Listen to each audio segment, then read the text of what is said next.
नमस्कार दोस्तों। आज हम बात करने वाले हैं लाइजोल डिसइंफेक्टेंट किचन क्लीनर की।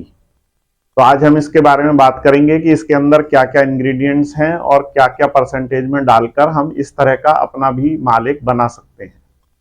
तो दोस्तों, मैं हूं सचिन कुमार, आप देख रहे हैं मेरा चैनल केमिकल सर्जी, और जिसने सब्सक्राइब नहीं किया है वो अभी तक सब्सक्राइब कर लें।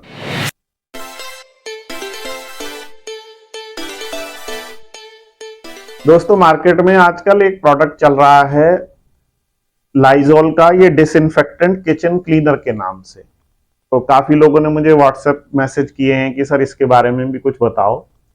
तो दोस्तों, ये जो डिसइंफेक्टेंट किचन क्लीनर है तो बहुत सिंपल बनाने के लिए। तो पहले इसे देख लेते हैं कि इस पर कंपनी ने क्या क्या इंग्रेडिएंट्स लिखे हुए हैं। इसमें इन्होंने लिखा है बेंजलकोनियल क्लोराइड सॉल्यूशन 80%, जिसे हम लोग सब बीकेसी के नाम से भी जानते हैं, वो तो आप सबको पता ही है। दूसरा इसमें इंग्रेडिएंट है एक्वा। एक्वा मतलब वाटर होता है। तीसरा है लॉरेल अल्कोहल इथॉक्सिलेट। उसके बाद है लॉरेल अमीन ऑक्साइड, परफ्यूम और मोनो इथेनॉल अमीन। तो ये इस तरह के इसमें इंग्रेडिएंट्स लिखे हुए हैं कंपनी ने। तो इनके बारे में बात करते हैं। तो दोस्तों, सबसे पहला इंग्रेडिएंट है इसके अंदर बीकेसी 80%। तो बीकेसी 80% आप सब जानते ही हैं कि वो डिसइंफेक्टेंट के तौर पर काम आता है। बहुत अच्छा डिसइंफेक्टेंट है, जो जितने भी बैक्टीरिया वायरसेस उनको किल करता है। तो इसको इसमें डाला गया, इसी की वजह से इसका नाम जो है वो डिसइंफेक्टेंट क्लीनर रखा है। तो सबसे पहला जो बेसिक पर्पस इस बीकेसी 80% का है वो डिसइंफेक्टेंट का ही है। और इस पर तो कंपनी ने ही खुद लिखा है कि 0.15% वेट W/W। तो W/W का मतलब होता है वेट बाय वेट। जैसे बहुत से आप लोग कई जगह मेजरिंग में जब पूछते हैं कि सर ये ग्राम में तोलना है या लीटर में तोलना है या केजी में तोलना है, तो वेट बाय वेट का मतलब है कि वेट पर ही तोलना है। तो 100 केजी वेट है अगर, तो उसमें 0.15% वेट लेना है। तो इस तरह से ये 0.15% है। दूसरा इसमें एक्वा है। एक्वा तो वाटर ही है, उसकी बात बाद में करेंगे। तीसरा जो इसके अंदर कंपोनेंट है वो है लॉरेल अल्कोहल इथॉक्सिलेट। तो दोस्तों, ये एक सर्फेक्टेंट है, एक नॉन आयनिक सर्फेक्टेंट है। जैसे आप सब लोग जानते हो अल्फॉक्स 200 होता है, वो भी एक नॉन आयनिक सर्फेक्टेंट है।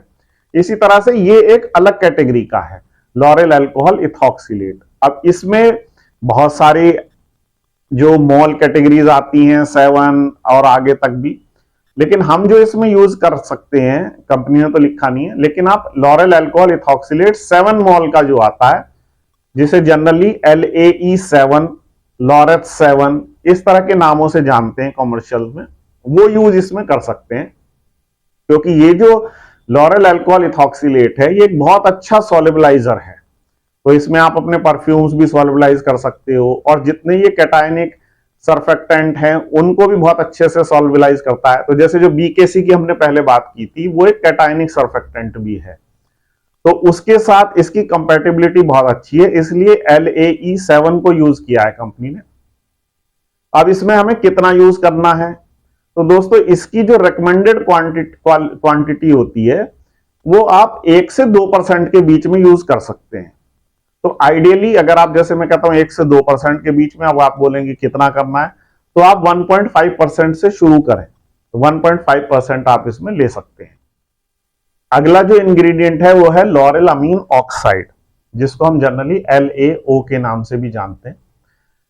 ये 30 से 30%, 32% के आसपास का सॉल्यूशन आता है बाजार में, रेडीमेड मिलता है LAO। अब ये क्या है? ये भी एक नॉन आयनिक सर्फेक्टेंट है, लेकिन इसके अंदर एम्फोट्रिक प्रॉपर्टीज होती हैं। एम्फोट्रिक प्रॉपर्टीज क्या होती हैं? जिसमें कि ये एक ही सर्फेक्टेंट दो तरह से बिहेव कर सकता है। तो जैसे ये नॉन आयनिक है, अगर इसकी पीएच न्यूट्रल से एल्कलाइन की तरफ रहेगी तो ये नॉन आयनिक रहेगा, और अगर एसिडिक पीएच में हम इसको यूज करेंगे तो ये कैटायनिक सर्फेक्टेंट के तौर पर काम करेगा। LAO बहुत अच्छा एंटी माइक्रोबायल प्रॉपर्टीज भी इसके अंदर होती हैं, हेल्प करता है डिसइंफेक्शन में भी, और इस बहुत ही अच्छा एक क्लीनिंग एजेंट भी है LAO। तो इसमें इसलिए इसको इसके साथ मिक्स किया गया LAE7 के साथ, ताकि ये इसकी परफॉर्मेंस को और ज्यादा एनहेंस कर देगा, बूस्ट कर देगा। और वेटिंग प्रॉपर्टीज LAE7 की भी हैं और इसकी भी हैं, मतलब कि जो जितनी भी गंदगी है उसके अंदर बहुत अच्छे से ये पेनिट्रेट करेगा ताकि क्लीनिंग हो जाए। अब जैसे ऑयल सॉल्युबलाइजेशन के लिए LAE7 भी है, LAO भी है।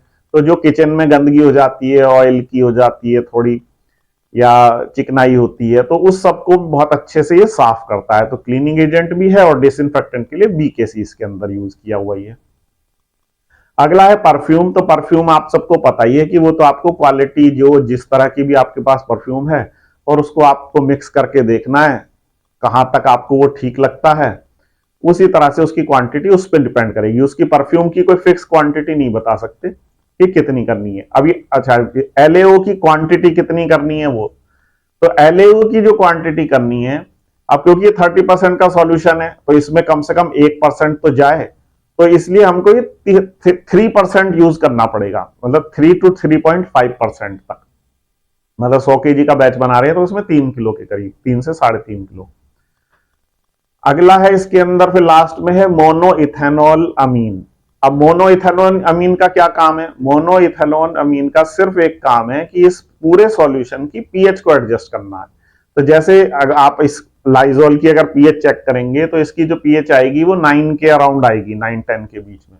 लेकिन जितने भी अभी हमने इसमें जितने भी इंग्रेडिएंट्स अभी तक डाले हैं उनसे तो किसी की भी पीएच 7-8 ही रहती है, तो उसको बढ़ाने के लिए हमें मोनो इथेनॉल अमीन का इसमें यूज करना पड़ेगा। अब कितना करना पड़ेगा इसकी भी, जहां आप वैसे आइडियली तो आप अपने जब सॉल्यूशन बना लेंगे उसमें थोड़ा सा इसको ऐड कर करके देखते जाइए, जहां पीएच 9 के आसपास आ जाए वहां इसको रोक दीजिएगा। लेकिन अगर आपके सारे इंग्रेडिएंट्स की क्वालिटी ठीक है तो ये आपका 0.5 से 1% तक तो लग ही जाएगा, तो उसके बीच में कहीं ना कहीं आपकी पीएच सेट हो जाएगी। तो ये जो इंग्रेडिएंट्स लिखे हैं कंपनी ने ये सब हैं इसके। एक इसमें आप एक्स्ट्रा इंग्रेडिएंट जो इसमें कंपनी ने तो नहीं लिखा लेकिन आप डाल सकते हैं, जितना आप इसके अंदर एक टेट्रासोडियम EDTA, ताकि वो वाटर को सॉफ्ट कर ले, और चिलेटिंग प्रॉपर्टीज उसकी होती हैं, उन सब के लिए मैंने एक अलग से वीडियो बनाई हुई है, EDTA पर बनाई हुई है। ऐसी LAO पर एक अलग से वीडियो है, वो आप देख सकते हो कि उसकी और क्या क्या प्रॉपर्टीज होती हैं। तो टेट्रासोडियम EDTA भी आप डाल सकते हैं इसके अंदर। जैसे 100 kg का बैच बना रहे हैं आप तो उसमें लगभग 100 ग्राम के करीब डाल दीजिए। अब टेट्रासोडियम क्यों लेना है? क्योंकि इसकी पीएच एल्कलाइन साइड पर है, तो इसलिए टेट्रासोडियम EDTA लेना है। तो दोस्तों लास्ट में अब जैसे बच गया एक्वा, वाटर। तो वाटर में जो है, अब वाटर की कितनी क्वांटिटी रहेगी इस पूरे मटेरियल में? तो जैसे हमने बताया कि भी पहले आपने LAE7 की जितनी क्वांटिटी ले ली, जैसे बताया कि 1 से 3% तक आप ले सकते हो, 2% तक, मतलब 1.5%। इसी तरह से LAO की 3% ले ली, तो जितना बाकी बचेगा उसको सबको मिला, उसमें पानी मिलाकर हमें उसे 100% कर लेना है। तो इस तरह से आप इसको बना सकते हो। अब इसकी बनाने का प्रोसीजर कैसे करना है? तो देखिए, जो जैसे मैंने पहले बताया, जितने भी सॉलिड्स होते हैं पहले उनको वाटर में मिक्स करके डिसॉल्व कर लीजिए अच्छे से। तो EDTA को वाटर में डिसॉल्व कर लेंगे और उसके अंदर फिर हम ये LAE7 मिक्स करेंगे, फिर LAO मिक्स कर देंगे, और लास्ट में फिर आप इसमें उसकी पीएच एडजस्ट करके मोनोइथेनॉलिन से, और उसके बाद उसमें परफ्यूम मिक्स कर लेंगे।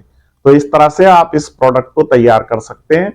आपको और क्वालिटी अच्छी करनी है, बहुत से लोग नहीं मुझे ठीक करना है, तो आप उसमें वाटर को ही कम ज्यादा कर सकते हैं, पानी को आप कम कर लीजिए, माल और अच्छा बन जाएगा।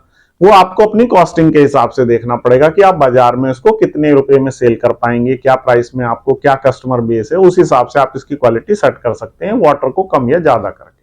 तो दोस्तों इस तरह से आप इसके छोटे से सैंपल बनाकर देख लीजिए, और आशा करता हूं कि आपका ये माल बहुत अच्छा सा बन जाएगा। इतने स्पेशलाइज्ड प्रोडक्ट्स होते हैं, जैसे मैंने आपको पहले भी बताया, इनमें मार्जिन भी ठीक होता है, तो आप इसको ट्राई कर सकते हैं। ये भी मार्केट में बेचने के लिए एक अच्छा प्रोडक्ट है। तो दोस्तों उम्मीद करता हूं कि इस तरह से आप इस प्रोडक्ट को बना सकते हैं। Thank you.